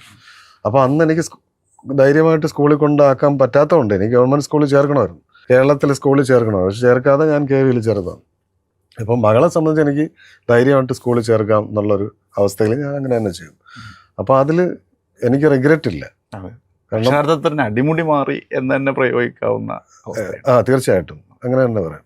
അതുപോലെ എന്താ പറയുന്ന ഈ എൻ്റയർലി ഈ മാറ്റം അല്ലെങ്കിൽ ഈ ഒരു ഇൻഫ്രാസ്ട്രക്ചറിൽ വന്ന അല്ലെങ്കിൽ നമ്മുടെ ഇൻഡസ്ട്രിയൽ ഗ്രോത്തിൽ വന്ന അല്ലെങ്കിൽ ഈ പറഞ്ഞ ടെർഷറി സേവന മേഖലകളിൽ വന്ന മാറ്റം, ഇതൊക്കെ കൂടെ ചേർന്നാണ് നമ്മൾ ആദ്യം പറഞ്ഞ കൾച്ചറൽ ബാക്ക്ഗ്രൗണ്ടിനെ നിലനിർത്തുന്നത്. അതിൻ്റെ ഈ പറഞ്ഞ ഇൻഫ്രാസ്ട്രക്ചറിൻ്റെ മുകളിൽ നിന്ന് മാത്രമേ അല്ലെങ്കിൽ ഇത്രയും എക്കണോമിക് ബാക്കപ്പ് ഉള്ള ഒരു സ്ഥലത്ത് നിന്ന് മാത്രമേ നമുക്ക് ഉയർന്ന തരത്തിലുള്ള സാംസ്കാരിക പ്രവർത്തനം നടപ്പിലാക്കാൻ പറ്റും. കഴിഞ്ഞ ഒരു 8-10 വർഷത്തിനകത്ത് കേരളത്തിൽ ഒരുപാട് നോബൽ ലോററ്റ്സ് വന്നു. നോബൽ പ്രൈസ് കിട്ടിയ ഒരുപാട് പേര്. എന്നെപ്പോലുള്ള റൈറ്റർക്ക് ഒരു നോബൽ ലോററ്റ് ബൂക്കർ പ്രൈസ് കിട്ടിയ ആളിൻ്റെ അടുത്ത് പോയിരുന്നിട്ട് സംസാരിക്കാനും രാത്രി കുറേ നേരം സംസാരിക്കാനും തമാശ പറയാനുമുള്ള അവസരം നമുക്ക് മലയാളത്തിലെ റൈറ്റേഴ്സിനും വായനക്കാർക്കും പൊതുസമൂഹത്തിനും കിട്ടിയെന്നുള്ളത് ആലോചിച്ചു പോകും. ഇതിപ്പം ജയ്പൂർ ലിറ്ററേച്ചർ പോലെ ഫെസ്റ്റിവൽ പോലെ നടക്കുന്നുണ്ട്. അതൊരു ലിമിറ്റഡ് സർക്കിളിനകത്ത് നടക്കുന്നു. മലയാളി ഏറ്റെടുത്ത് നടക്കുന്ന അങ്ങനെയല്ല. ഇപ്പം കോഴിക്കോട് നടക്കുന്ന KLF ആയിക്കോട്ടെ, ഫെസ്റ്റിവൽ ആയിക്കോട്ടെ, സാഹിത്യ അക്കാദമി നടത്തുന്ന ഫെസ്റ്റിവൽ ആയിക്കോട്ടെ, മനോരമ നടന്ന ഫെസ്റ്റിവൽ ആയിക്കോട്ടെ, ഇതെല്ലാം വളരെ ജനകീയമാണ്, ഒരാഘോഷം. അതിനപ്പുറം ഒരു സംഗതിയാണ് നമ്മുടെ കേരളത്തിലെ നിയമസഭ ചെയ്തത്. അത് ആലോചിച്ച് നോക്കും. ലോകത്തിലെ ഒരു ഭരണ സ്ഥിരാ കേന്ദ്രവും ഇങ്ങനെ ഒരു എന്താ പറയുന്ന ഒരു പൊതുജനങ്ങൾ തുറന്നു കൊടുത്തിട്ടില്ല. അവിടെ കയറണമെങ്കിൽ നിങ്ങൾ ആലോചിച്ചോ, അല്ലാത്ത സമയത്ത് ഇതിനകത്ത് കയറണമെങ്കിൽ പാസ് എടുത്ത് കയറണം. ഭയങ്കര റെസ്ട്രിക്ഷൻ ഉള്ള സെക്യൂരിറ്റി സോണാണ്. അതിനെങ്ങനെ ഓപ്പണായിട്ട് തുറന്നിട്ട് കൊടുക്കുന്നു. ആൾക്കാർ അവിടെ കയറുന്നു, ഡാൻസ് കളിക്കുന്നു, പാട്ട് പാടുന്നു, തെയ്യം കാണുന്നു, പ്രസംഗം കേൾക്കുന്നു. പിന്നെ ഈ മനുഷ്യരുടെ എല്ലാം സ്വന്തമാണെന്നൊരു തോന്നൽ വരുന്നു. ഇന്ത്യയിലെ ഏതെങ്കിലും ഒരു സംസ്ഥാന നിയമസഭയെ അങ്ങനെ നിങ്ങൾക്ക് അക്സസിബിൾ ആണെന്ന് ചിന്തിച്ചാൽ മതി. അങ്ങനെ ഒരു കൾച്ചറൽ അല്ലെങ്കിൽ അങ്ങനെ ഒരു സാമൂഹ്യ അവസ്ഥയാണ് കേരളത്തിൽ നിലനിൽക്കുന്നത്. ഇവിടെ ആ ജനാധിപത്യം, ഒരുപക്ഷെ ജനാധിപത്യത്തിൻ്റെ ഒരു ഉയർന്ന തലമാണത്. നമുക്ക് ഈ മന്ത്രിമാരല്ലെങ്കിൽ മുഖ്യമന്ത്രി, സ്പീക്കർ ഉൾപ്പെടെ ഉള്ളവർ നമ്മളൊരാളിനപ്പുറം നമുക്ക് തോന്നുന്നില്ല ആ ഒരു സ്ഥലത്തെത്തുമ്പോൾ. അതാണ് ജനാധിപത്യത്തിൻ്റെ ഉയർന്ന തലം. ഈ ഉയർന്ന തലം സാധ്യമാകണമെങ്കിൽ തന്നെ എനിക്ക് രസകരമായിട്ട് തോന്നിയൊരു കാര്യം, ഇങ്ങനെ വല്ലപ്പോഴൊക്കെ തുറന്നു കൊടുക്കണം. ഇല്ലെങ്കിൽ എന്ത് സംഭവിക്കണം എന്താ അറിയാമോ? നമ്മുടെ ജനങ്ങൾ വലിയ വിപ്ലവമായിട്ട് വരും. അവർക്കിത് ഭയങ്കര കൗതുകമായിട്ട് തോന്നും. അവർ കൗതുകമായിട്ട് തോന്നുമ്പോൾ എന്ത് ഇതിനകത്ത് കയറി അടിച്ചു തകർക്കും. അല്ലാത്ത അതിന്റെ സ്വിമ്മിംഗ് പൂളിൽ കയറി കുളിക്കും. നമ്മള് ശ്രീലങ്കയിൽ അത് കണ്ടു, ഭൂട്ടാനിൽ കണ്ടു, ബംഗ്ലാദേശിൽ കണ്ടു, ഭൂട്ടാനിലല്ല നേപ്പാളിൽ കണ്ടു. അപ്പൊ ഇങ്ങനെയൊക്കെ സംഭവിക്കുന്നുണ്ട്. ഇത് നമ്മുടേതാണെന്ന് തോന്നിക്കഴിഞ്ഞാൽ, നമുക്ക് സ്ഥിരം പരിചയമുള്ള സ്ഥലമാണ്, നമ്മൾ കയറിയിട്ടുള്ള സ്ഥലമാണ്, നമ്മളിവിടെ ആക്രമിച്ച് കയറേണ്ട കാര്യമൊന്നുമില്ല. അത് ജനാധിപത്യത്തിന്റെ വലിയൊരു തീരുമാനമായിട്ടാണ് എനിക്ക് തോന്നുന്നത്. ഒരുപക്ഷെ കേരളം ഈ ഒരു സാംസ്കാരിക മേഖലയിൽ ചെയ്ത ഏറ്റവും വലിയൊരു സംഗതിയാണ് ഈ നിയമസഭയിൽ നടക്കുന്ന ഈ പുസ്തകമേള. അത് വലിയ വലിയ റൈറ്റേഴ്സും വലിയ ചിന്തകരും ഒക്കെ വരുന്നു എന്നതിനപ്പുറം അതൊരു പക്ഷേ അവരെ നമുക്ക് മറ്റു ഫെസ്റ്റിവലുകളിലും പോയി കാണാൻ പറ്റും. പക്ഷെ ഈ സ്ഥലം തുറന്നു കൊടുത്തെന്നുള്ളത് അത് സാധാരണ ഒരു തീരുമാനത്തിൽ നിന്ന് അങ്ങനെ ഉണ്ടാവില്ല. അങ്ങനെ സംസ്ഥാനങ്ങളിൽ എവിടെയും സംസ്ഥാനങ്ങളിലല്ല, ഏതെങ്കിലും രാജ്യത്ത് കേട്ടിട്ടുണ്ട് അങ്ങനെ ഒരു സംഗതി സങ്കല്പിക്കാൻ പോലും പറ്റത്തില്ല. അതുകൊണ്ട് തന്നെ ആ ഒരൊറ്റ കാരണം കൊണ്ട് എനിക്ക് ആ സ്പീക്കറിനെ ഉൾപ്പെടെ അത് തീരുമാനം എടുത്തവരെ അഭിനന്ദിക്കാതിരിക്കാൻ പറ്റത്തില്ല.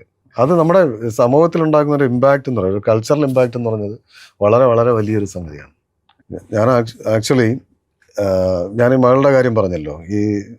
അവളെ Nedumangad government girls higher secondary സ്കൂളിലാണ് പഠിക്കുന്നത്. അപ്പം ഞാനതിൻ്റെ SMCയുടെ ഒരു ഭാഗമാണ്, സ്കൂൾ മാനേജ്മെൻറ്റ് കമ്മിറ്റിയുടെ ഒരു ഭാഗമാണ്. അപ്പം നമുക്ക് അതിനകത്ത് കയറി ഇടപെടാൻ പറ്റുന്നു. ഇതിലെല്ലാം ഉപരി നമ്മുടെ പ്രാദേശിക ഗവൺമെൻറ്റുകൾ, അതായത് മുനിസിപ്പാലിറ്റികൾ, പഞ്ചായത്തുകൾ, ജില്ലാ പഞ്ചായത്തുകൾ, ഇവരെല്ലാം വിദ്യാഭ്യാസത്തിൽ അവർക്കൊരു നോട്ടമുണ്ട്. അവരൊരു പ്രധാനപ്പെട്ട അജണ്ട കേരളത്തെ സംബന്ധിച്ച് വിദ്യാഭ്യാസമാണ്. ഈ കുട്ടികൾക്ക് വിദ്യാഭ്യാസം കൊടുക്കണം. അത് നമ്മുടെ ജില്ലാ പഞ്ചായത്ത് സീരിയസ് ആയിട്ട് എടുക്കുന്നു, ഗവൺമെൻറ് സീരിയസ് ആയിട്ട് എടുക്കുന്നു, പ്രാദേശിക ഗവൺമെൻറ്റുകൾ, നഗരസഭകൾ, ഇവരെല്ലാം സീരിയസ് ആയിട്ട് എടുക്കുന്നു. അവരെ സംബന്ധിച്ച് ഒരു സ്കൂളിനൊരു കെട്ടിടം പണിതു, അല്ലെങ്കിൽ സ്കൂളിൽ ഇന്നൊരു ഉത്സവം നടത്തി, അല്ലെങ്കിൽ സ്കൂളിന് കുറേ കാര്യങ്ങൾ ചെയ്തു എന്ന് പറഞ്ഞാൽ അവരുടെ ഒരു വളരെ അഭിമാനകരമായ സംഗതിയായിട്ടാണ് വയ്ക്കുന്നത്. വളരെ ചാരിതാർത്ഥ്യം നമ്മുടെ ജനപ്രതിനിധികൾ അതിനെ കാണുന്നത്. ഇതിൻ്റെ മാറ്റം നമ്മുടെ ഇതിനകത്ത് എഡ്യൂക്കേഷൻ സിസ്റ്റത്തിലുണ്ട്. നിങ്ങൾ ആലോചിച്ച് നോക്കണം, നമ്മുടെ മറ്റൊരു സംസ്ഥാനത്ത് ഒരു മനുഷ്യൻ ഒരു സ്കൂളുണ്ടാക്കി, ആ സ്കൂളിനെ അവിടുത്തെ പ്രാദേശിക ഭരണകൂടം വന്ന് തകർത്തു. ഈ സ്കൂൾ ആലോചിച്ച് നോക്കൂ. അയാളുടെ പണം മുടക്കി, ആ നാട്ടുകാരുടെ സ്നേഹം കൊണ്ട് സ്കൂളുണ്ടാക്കി കൊടുത്തതാണ് ദളിത് വിദ്യാർത്ഥികൾ പഠിക്കാൻ. അപ്പോൾ അതിന് ഞങ്ങളുടെ ചോദിക്കാതെ ഇത് ഉണ്ടാക്കി എന്തിനെന്ന് ചോദിച്ചിട്ട് തകർത്ത നാടുണ്ട്. അവിടെയാണ് ഇവിടെ ഒരു പൊതുസമൂഹം അതിനെ കെയർ ചെയ്യുന്നുണ്ട്. സ്കൂളുകളിലൊക്കെ നടക്കുന്ന ഉത്സവങ്ങൾ നോക്കിയാൽ, ഈ പഠനോത്സവം നോക്കിയാൽ നിങ്ങൾക്ക് മനസ്സിലാവും, പൊതുസമൂഹം ഇത് ഞങ്ങളുടേതാണ്, ഞങ്ങളുടെ കുട്ടികളുടേതാണ്, ഞങ്ങളുടെ അടുത്ത തലമുറയ്ക്കുള്ളതാണ് എന്ന് പറഞ്ഞിട്ട് കെയർ ചെയ്യുന്നുണ്ട്. ഇപ്പം ഞങ്ങളുടെ നെടുമങ്ങാട് MLA ആണ് നമ്മുടെ ഭക്ഷ്യ സിവിൽ സപ്ലൈസ് വകുപ്പ് മന്ത്രി GR അനിൽ സാർ. അദ്ദേഹത്തിനെ സംബന്ധിച്ച് ഈ സ്കൂളുകൾ അദ്ദേഹത്തിൻ്റെ ഒരു പ്രധാന സംഗതിയാണ്. അത് നോക്കും. മാത്രമല്ല നമ്മുടെ എനിക്ക് തോന്നുന്നത് നമ്മുടെ കുട്ടികൾ, ഏറ്റവും കൂടുതൽ കുട്ടികൾക്ക് മുഖപരിചയമുള്ള ആൾ നമ്മുടെ വിദ്യാഭ്യാസ മന്ത്രിയാണ്. അവർക്ക് അവരുടെ സ്വന്തം ഒരാളിനെ പോലെയാണ് ഫീൽ ചെയ്യുന്നത്. ഇത് ഞാൻ എന്താ പറയുന്നത്, എക്സാഗ്രേറ്റ് ചെയ്യുന്നതൊന്നുമല്ല. അവർക്ക് അവരുടെ സ്വന്തം ഒരാളിനെ പോലെ ഫീൽ ചെയ്യുന്നു. നമ്മളെന്തോ അദ്ദേഹത്തോട് എൻ്റെ മകളൊക്കെ പറയുന്ന കാര്യങ്ങളാണ്. അദ്ദേഹത്തോട് പറയും, നിങ്ങൾ എന്തെങ്കിലും ഇങ്ങനെ ചെയ്താൽ എനിക്ക് പോയി പറയാൻ ഒരാളുണ്ടെന്ന്. അത് ശിവൻകുട്ടി അപ്പൂപ്പനെന്നോ ശിവൻകുട്ടി മാമനെന്നോ മന്ത്രിയെന്നൊന്നും അവർ പറയുന്നൊന്നുമില്ല. ഇങ്ങനെ ഒരു ഫീല് കുട്ടികൾക്കുണ്ട്, എൻ്റെ മകൾക്കുൾപ്പെടെ ഉണ്ട്. അപ്പോൾ അത് ആ സിസ്റ്റത്തിൻ്റെ ഒരു വലിയൊരു വിജയമാണ്, ജനകീയതയാണ്. മാത്രമല്ല ഈ സ്കൂളുകളിലൊന്നും ഒന്നും മുടങ്ങിയിട്ടില്ല. ഞാൻ ഈ മുമ്പുള്ള ഗവൺമെൻറ്റുകളെയൊന്നും കുറ്റം പറയണമെന്ന് ഞാൻ ആഗ്രഹിക്കുന്നില്ല. അത് അത്തരം ഒരു സ്ഥലത്തല്ല ഞാൻ ഇരിക്കുന്നത്, അതിൻ്റെ ആവശ്യവുമില്ല. പക്ഷേ ഈ 10 വർഷക്കാലം ഈ അടുത്ത വർഷത്തെ പുസ്തകം ഇപ്പോഴേ കൊടുത്തെന്ന് പറയുന്നത്. അപ്പം എന്താ പറയുന്നത്, അത് തലമുറയെ ഒരു പക്ഷേ വരുന്ന തലമുറ കുറേ കൂടി ഉയർന്ന തരത്തിലേക്ക് പോകാൻ ഈ ഒരു നിലവിലുള്ള നമ്മുടെ പൊതുവിദ്യാഭ്യാസം അവർക്ക് സഹായകമാകും. അതിനങ്ങനെ തുടരേണ്ടതുണ്ട്. അതുപോലെ അതിന് ആ തുടർച്ച വേണം. സ്കൂളുകളുടെ ഇൻഫ്രാസ്ട്രക്ചർ ഉണ്ടാക്കുന്ന പോലെ ഈ റോഡ് അക്സസിബിലിറ്റി തുടങ്ങി സകലത്തിൽ ഇതിൻ്റെയൊക്കെ അതൊരു കുറേ കാലം ഇങ്ങനെ തുടർന്ന് പോവുകയാണെങ്കിൽ നമുക്കൊരു ലോകത്തിൽ ഇപ്പം തന്നെ പല തീർച്ചയായിട്ടും നമുക്ക് വിസിബിളാണ്. ഞങ്ങളുടെ നാട്ടിലെ നമ്മുടെ താലൂക്കിലൊക്കെ അത് വിസിബിളാണ്, റോഡിൻ്റെ കാര്യത്തിലൊക്കെ ആയാലും. അപ്പം നമ്മൾ പല സൂചികകളിലും ലോകത്തിൽ ഒപ്പം നിൽക്കുന്ന ഒരു സമൂഹമാണ്. അതിനൊരുപാട് ഘടകങ്ങളുണ്ട്. നമ്മുടെ വിദ്യാഭ്യാസമാണ് എൻ്റെ അടിസ്ഥാനപരമായ സംഗതി. അപ്പം അതുൾപ്പെടെ ഒരുപാട് ഘടകങ്ങളുണ്ട്. പക്ഷേ നമ്മൾ ഈ ഒരു തുടർച്ച കിട്ടിയാൽ അത് നമുക്കൊരു പക്ഷേ എല്ലാ കാര്യത്തിലും ഈ പറഞ്ഞ സയൻറ്റിഫിക് ആയിട്ടുള്ള ഗവേഷണങ്ങൾ, വൈറോളജി ഇൻസ്റ്റിറ്റ്യൂട്ട് പോലെയുള്ള സംഗതികൾ വന്നല്ലോ. അപ്പോൾ ഇത്തരം വലിയ തരം ഗവേഷണ തലത്തിലേക്ക് നമ്മുടെ ഈ പൊതുവിദ്യാഭ്യാസത്തിൻ്റെ അടുത്ത ലെവലുകൾ അത്തരം ഗവേഷണങ്ങളാണ്. അത്തരം ഒരു ലെവലിലേക്ക് നമ്മുടെ സ്റ്റേറ്റിനെ എത്തിക്കാൻ പറ്റും. അതിനുള്ളൊരു ദീർഘവീക്ഷണത്തോടു കൂടിയാണ് ഇപ്പം നിലവിൽ സംഗതികൾ നടന്നു വരുന്നതെന്ന് ഞാൻ മനസ്സിലാക്കുന്നു. അതിൻ്റെ ഒരു തുടർച്ച കാണേണ്ടതുണ്ട് തുടർച്ച വരേണ്ടതുണ്ടെന്നാണ് ഞാൻ മനസ്സിലാക്കുന്നത്. അതൊരു എന്താ പറയുന്ന ഒരു തിരഞ്ഞെടുപ്പ് രാഷ്ട്രീയ സംബന്ധമായ എൻ്റെ ഒരു അഭിപ്രായം അല്ല. അത് തിരഞ്ഞെടുപ്പിൽ എന്താ പറയുന്ന അത്തരം ഒരു മിനിമലൈസ് ചെയ്തുകൊണ്ടുള്ള അഭിപ്രായമല്ല. ഈ ഒരു വികസനത്തിനും ഈ ഒരു തുടർച്ച എല്ലായിടത്തും വേണം. അതിനൊപ്പം ഈ തുടർച്ച ഉണ്ടെങ്കിൽ മാത്രമേ നമ്മൾ നേരത്തെ പറഞ്ഞ ഈ കെട്ടിയിറക്കുന്ന പലതരം ഭീഷണികളെ ആലോചിച്ച് ഈ ഭീഷണികൾ സീരിയസ് ആയിട്ട് ഈ സമൂഹത്തിലേക്ക് പതിച്ചു കഴിഞ്ഞാൽ ഇത് ചിന്ന ഭിന്നമായി പോകും. ഈ സമൂഹം നമ്മൾ മനുഷ്യർ ഇങ്ങനെ പരസ്പരം നോക്കുന്നതിന് പകരം പിച്ചാത്തി എടുത്ത് നിൽക്കുന്ന ഒരു അല്ലെങ്കിൽ കടാര എടുത്ത് നിൽക്കുന്ന ഒരു അവസ്ഥയിലേക്ക് മാറും. അത് മാറാതിരിക്കണമെങ്കിൽ നമ്മൾ ഉണ്ടാക്കി കൊണ്ടുവരുന്ന ഈ ഒരു സംഗതികൾ തുടർന്നു പോകേണ്ട ആവശ്യമുണ്ട്. അപ്പം ഞാൻ കേരളത്തിലെ സ്കൂളുകൾ മാത്രമല്ല കണ്ടിട്ടുള്ളത്. കാരണം ഞാൻ ഇന്ത്യയിലെ മിക്കവാറും എല്ലാ സ്റ്റേറ്റുകളിലും യാത്ര ചെയ്തിട്ടുണ്ട്. അതിൽ ചില വളരെ കുഗ്രാമങ്ങളിലേക്ക് പോയി താമസിച്ചിട്ടുണ്ട്. സ്പെസിഫിക് ആയിട്ട് 2 സ്ഥലങ്ങൾ ഞാൻ പറയാം. ഒന്ന് ആസാമിലെ ഒരു ചെറിയ ഗ്രാമം, എൻ്റെ കയ്യിലിപ്പോഴും അതിൻ്റെ ഫോട്ടോസുണ്ട്. അതിൻ്റെ സ്ഥലത്തിൻ്റെ പേര് സലവില എന്നാണ്. ആ പേരിൽ ഞാൻ ഒരു കഥയും എഴുതിയിട്ടുണ്ട്. ആ ഗ്രാമത്തിൽ ചെന്നു. രാവിലെ ഞങ്ങൾ എല്ലാം കൂടെ അതിരാവിലെ, ഇതുപോലൊരു ഫെബ്രുവരി മാസത്തിലാണ്. അപ്പോൾ അതിരാവിലെ ഞങ്ങൾ നടക്കാനിറങ്ങി. പിന്നെ കുറേ ദൂരം നടന്നു തിരിഞ്ഞൊക്കെ വന്നപ്പോഴത്തേക്ക് ഒരു സ്കൂള് കണ്ടു. ഈ സ്കൂളെന്ന് പറഞ്ഞാൽ ഒരു ചെറിയ മുറിയുള്ളതാണ്. അവിടെ ഏകദേശം 5 വയസ്സ് മുതൽ 12-14 വയസ്സ് വരെയുള്ള കുട്ടികൾ ഉണ്ട്. എല്ലാവരെയും കൂടെ ഒരുമിച്ചിരുത്തി പഠിപ്പിക്കുന്ന ഒരു സെറ്റപ്പാണ് അവിടെ കണ്ടത്. അത് ഒരു ടീച്ചർ മാത്രമേ ഉള്ളൂ. അപ്പം ഞങ്ങളവിടെ ചെന്ന് അവരുടെ ഒരു നല്ല ലൊക്കേഷനാണ്. നമ്മളൊരു 40 വർഷം മുമ്പുള്ള കേരളം പോലെ ഭംഗിയുള്ള സ്ഥലമാണ് അവിടെ. ഒരു നദി ഇങ്ങനെ ഒഴുകി വരുന്ന എൻ്റെ അടുത്താണ് ഈ സ്കൂളെന്ന് പറയുന്ന കെട്ടിടം. അപ്പം ഈ ടീച്ചർ ഭാഗ്യത്തിന് അന്നുണ്ടായിരുന്നു. അപ്പം ഞങ്ങൾ കുറേ മുട്ടായിയൊക്കെ വാങ്ങിച്ച് കുട്ടികൾക്ക് കൊടുത്തു. 10-50 കുട്ടികളേ ഉള്ളൂ. ടീച്ചർ അന്നുണ്ട്. ആക്ച്വലി ടീച്ചർ എല്ലാ ദിവസവും വരെയൊന്നുമില്ല. ടീച്ചർ നമ്മുടെ ഈ പഴയ എന്താ പറയുക ഏകാധ്യാപക വിദ്യാലയം ഉണ്ടല്ലോ, അതുപോലത്തെ ഒരു സെറ്റപ്പാണ്. അത്രയും റിമോട്ടുള്ള സ്ഥലമാണ്. അതാണ് ആ ഒരു അവസ്ഥ. ഇത് ആസാമിലെ ഈ പറഞ്ഞ ന്യൂ ബൊങ്കൈഗോൺ എന്ന് പറയുന്ന ഡിസ്ട്രിക്റ്റിൻ്റെ അകത്ത് കുറേ ഉള്ളിൽ ചെല്ലുമ്പോൾ ഉള്ള ഒരു ചെറിയ ഗ്രാമമാണ് സലവില. അവിടുത്തെ കഥയാണ്. ഇതേപോലെ UP-യിൽ നമുക്കറിയാം, ഈ അലഹബാദിനടുത്ത് ആ ഗ്രാമത്തിൻ്റെ പേര് കുർക്കുറാട്ടെ എന്നാണ്. നല്ല ഭംഗിയുള്ള പേരുള്ള സ്ഥലമാണ്. അവിടെയും ഒരു സ്കൂൾ കണ്ടു. അവിടെ അതിൻ്റെ ഫോട്ടോ എൻ്റെ കയ്യിലുണ്ട്. അവിടെയും ഇതുപോലെ രാവിലെ നാട്ടിൻപുറത്ത് നടക്കാനിറങ്ങുമ്പോൾ അതിൻ്റെ രസങ്ങളൊക്കെ ഉണ്ട്. അവിടെ കാർഷിക ഗ്രാമപ്രദേശമാണ്. അപ്പോൾ അവിടെ ചെന്നപ്പോഴും ഇതുപോലെ സ്കൂളുണ്ട്. വെയിലത്ത് ഒരു സ്കൂള്, മതിലൊന്നും ഇല്ലാതെ ഒരു 5-6 മുറിയുള്ള ഒരു സ്കൂളും വളരെ പാവപ്പെട്ട കുറച്ച് കുട്ടികളും 1-2 അധ്യാപകരും. അപ്പം ഞങ്ങൾ ഫോട്ടോ എടുത്തോട്ടെന്ന് ചോദിച്ചപ്പോഴത്തേക്ക് ഫോട്ടോ എടുക്കാൻ സമ്മതിച്ചില്ല. ആസാമിലാണെങ്കിൽ അവർ ഫോട്ടോ എടുത്തോളൂ എന്ന് പറഞ്ഞു. പക്ഷേ ഇവർ ഫോട്ടോ എടുക്കാനൊന്നും വേണ്ടെന്ന് പറഞ്ഞു. ഇവർക്ക് തോന്നി ഒരു പക്ഷേ സോഷ്യൽ മീഡിയയിൽ കൊണ്ടിടുമെന്നൊക്കെ വിചാരിച്ചിട്ടായിരിക്കും. അങ്ങനെയാണ് ആ സ്കൂളുകളുടെ അവസ്ഥ. അതേ സ്ഥാനത്ത് കേരളത്തിലെ ഏത് കുഗ്രാമത്തിൽ ചെന്നാലും അവിടെ ഒരു പൊതുസ്ഥലമുണ്ട്, ഒരു പൊതു പള്ളിക്കൂടം ഉണ്ടെങ്കിൽ അതിന് ഏറ്റവും മികച്ച ഇൻഫ്രാസ്ട്രക്ചർ ഉണ്ടാവും. അത് പെട്ടെന്ന് ഉണ്ടായതല്ല. നമുക്കൊരു എടുത്ത് നോക്കിയാൽ അറിയാം. മുമ്പ് ഓടിട്ട കെട്ടിടങ്ങളൊക്കെ മാറി ഇപ്പം നമ്മൾ ഇത്രയും ശ്രദ്ധ ഗവൺമെൻറ് കൊടുക്കുന്നത് കൊണ്ടും നമ്മുടെ ജനപ്രതിനിധികൾ അവരുടെ ഫണ്ടിൽ വലിയൊരു ഭാഗം ഇതിന് മാറ്റി വയ്ക്കുന്നത് കൊണ്ടുമാണ് അങ്ങനെ ഉണ്ടായത്. ഈ ഒരു ശ്രദ്ധ കേരളത്തിലൊഴികെ ഒരിടത്തും കിട്ടില്ല എന്ന് ഉറപ്പിച്ചു തരാം. ഇന്ത്യയിലെ വലിയ നഗരങ്ങളിൽ വലിയ സ്കൂളുകളുണ്ട്. കേരളത്തിലെ വലിയ സ്കൂളുകളേക്കാൾ, പബ്ലിക് സ്കൂളുകളേക്കാൾ വലിയ വിലപിടിപ്പുള്ള അല്ലെങ്കിൽ അക്കാഡമിക്കലി ക്വാളിറ്റി ഉള്ള വലിയ സ്കൂളുകളുണ്ട്. പക്ഷെ പൊതു വിദ്യാഭ്യാസം എന്ന് പറയുന്നത് കേരളത്തെ സംബന്ധിച്ചാണ് ഏറ്റവും സൂപ്പറായിട്ടുള്ളത്. ഇതിൻ്റെ അപ്പുറത്ത് ചെന്നാൽ അത് വളരെ 0 ലെവലിലാണ്. അപ്പോൾ ഇത്രയും സമയം കേരള പച്ചയോടൊപ്പം സഹകരിച്ചതിനും വിലപ്പെട്ട വിവരങ്ങൾ പങ്കുവച്ചതിനും വളരെയധികം നന്ദി.